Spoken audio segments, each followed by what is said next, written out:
वहीं मीठी नदी घोटाले में डीनो मौर्या के घर ईडी की रेड सामने आई है। डीनो पर घोटाले के आरोपी से संपर्क आरोप है। डीनो मौर्या के घर और दफ्तर दोनों पर ईडी का छापा हुआ है। मीठी नदी से गाद निकालने के घोटाले की जांच जब से तेज हुई है, तब से बॉलीवुड एक्टर डीनो मौर्या की मुसीबतें कम होने का नाम नहीं ले रही हैं। मीठी नदी से कचरा निकालने को लेकर जो घोटाला हुआ है, उस मामले में ईडी ने एक्शन तेज कर दिया है। आज सुबह से ईडी की 16 जगहों पर रेड चल रही है।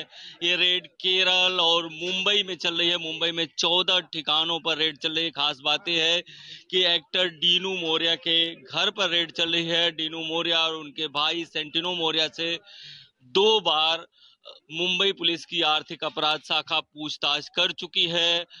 डीनू मौर्या और उनके भाई पर आरोप है कि उन्होंने मुख्य आरोपी केतन कदम से साठगांठ किया। केतन कदम का जो कॉल रिकॉर्ड निकाला गया था, उसमें डीनू मौर्या और उनके भाई का कई बार कॉल किया था। दोनों के कॉल रिकॉर्ड मिले थे। इसके अलावा कुछ फाइनेंशियल ट्रांजैक्शन की भी बात सामने आई है, जिसको लेकर जांच चल रही है। और इसी को लेकर आज सुबह से ईडी के अधिकारी डीनू मौर्या के घर पर पहुंचे थे। बताया जाता है कि करीब 8 बजे डीनू मौर्या के घर पर ईडी के अधिकारी पहुंचे थे। देखिए कि अभी भी ईडी के अधिकारियों की टीम घर के अंदर मौजूद है और लगातार जांच की जा रही है, पूछताछ की जा रही है। इसके पहले मुंबई पुलिस की आर्थिक अपराध शाखा ने इनसे 2 बार पूछताछ की थी और जो ईओडब्ल्यू है वो जानने की कोशिश कर रही है कि किस तरह का फाइनेंशियल ट्रांजैक्शन केतन कदम से उनका हुआ है। केतन कदम से अगर उन्होंने सॉफ्ट लोन भी लिया है तो उसे अभी तक चुकाया क्यों नहीं, इसका ठीक से जवाब ईओडब्ल्यू को नहीं मिला था।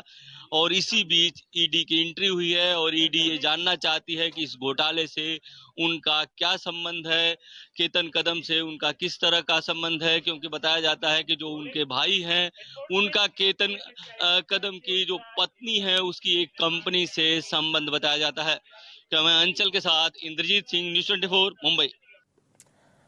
और इंद्रजीत हमारे साथ ज्यादा जानकारी के साथ पूरी अपडेट के साथ जुड़ गए हैं ग्राउंड जीरो से। इंद्रजीत, सुबह 8 बजे से अभिनेता डीनो मौर्या के घर ईडी की रेड चल रही है। इस वक्त आप कहां पर मौजूद हैं? क्या अभी भी लगातार जो रेड है वो जारी है? और अगर मुंबई की मीठी नदी की बात करें तो शहर में जल निकासी का एक अहम स्रोत है ये मीठी नदी घोटाला। थोड़ा संक्षेप में अगर आप समझा पाए दर्शकों।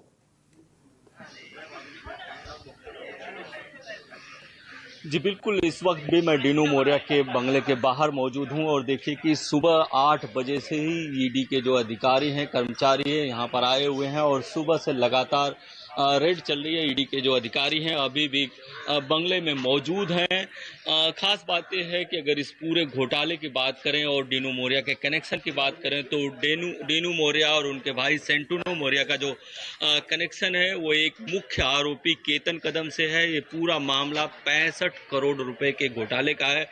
करीब 1100 करोड़ रुपए के टेंडर हुए थे मीठी नदी की सफाई के लिए, मीठी नदी का गाद निकालने के लिए, जिसमें 65 करोड़ रुपए घोटाले का आरोप था, जिसमें 5 कंपनियां हैं। इसके अलावा बहुत सारे आरोपी अधिकारी हैं, जो बीएमसी के अधिकारी हैं वो आरोपी हैं। इसके अलावा कंपनियों के ठेकेदार आरोपी हैं। इस मामले में 65 करोड़ रुपए का घोटाला हुआ। मीठी नदी पूरी तरह से साफ नहीं हुई। अगर मीठी नदी की उपयोगिता की बात करें मुंबई में तो आप समझ सकते हैं कि सबसे बड़ी उपयोगिता ये है कि उसका कितना बड़ा महत्व है। 2005 के बाढ़ से समझा जा सकता है, क्योंकि 2005 में जो मुंबई में सबसे बड़ी बाढ़ आई थी, पूरी मुंबई एक तरह से जलमग्न हो गई थी।